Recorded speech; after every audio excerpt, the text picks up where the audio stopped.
Hello everyone, in this video we are going to discuss about control of respiration. So how this breathing is controlled. So there are three parts in this. First a main boss, second is sensor, third is higher brain centers. So coming to the main boss, it is brainstem. So medulla and the pons, which are a part of brainstem, take part in this. First coming to medulla, so it will act as a main rhythmic center. So it will have two parts, dorsal respiratory group and ventral respiratory group. Dorsal respiratory group sends signal to breathe in or inspiration, so it will act like a natural pacemaker.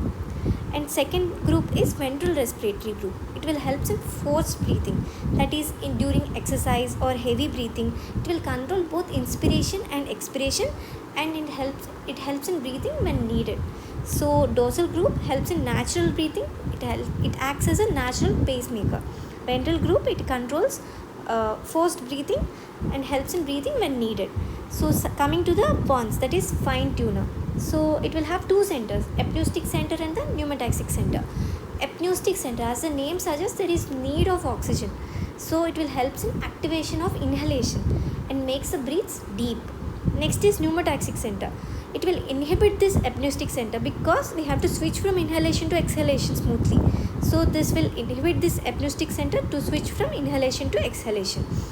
So next, coming to the sensors, there are three sensors: chemoreceptors, stretch and irritant sensors, and proprioceptors. So coming to the chemoreceptors, there are two, peripheral and the central. Peripheral chemoreceptors are present in neck and aorta. Central are present in the brain.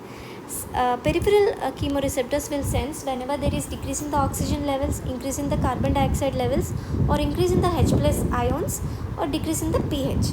So, and central things, these will also detect these acidic changes in the brain, but these are caused mainly by the CO2. The peripheral ones are very fast and central ones are very strong but very slow. So central, if there is any increase in the CO2, so it will act with water to form carbonic acid, which will be dissociated into H+ ions and bicarbonate, and this H+ ions will be diffused into the CSF, and this will be sensed by the central chemoreceptors, because this H+ ions will activate the central chemoreceptors, and in turn this will activate the inspiratory center. So if there is increase in the CO2, there is increase in the formation of H+ ions, which will further activate the central chemoreceptors, which will further activate the inspiratory center in the medulla. So next is the stretch and the irritant sensors. Stretch sensors are present in the lungs, and irritant sensors are activated when there is smoke or dust exposure. Next is proprioceptors. Here the proprioceptors are nothing but muscles and the joints. Here whenever there is increase in the breathing during exercise, it is because of this proprioceptors. Next is higher brain centers. These are cortex and the limbic system.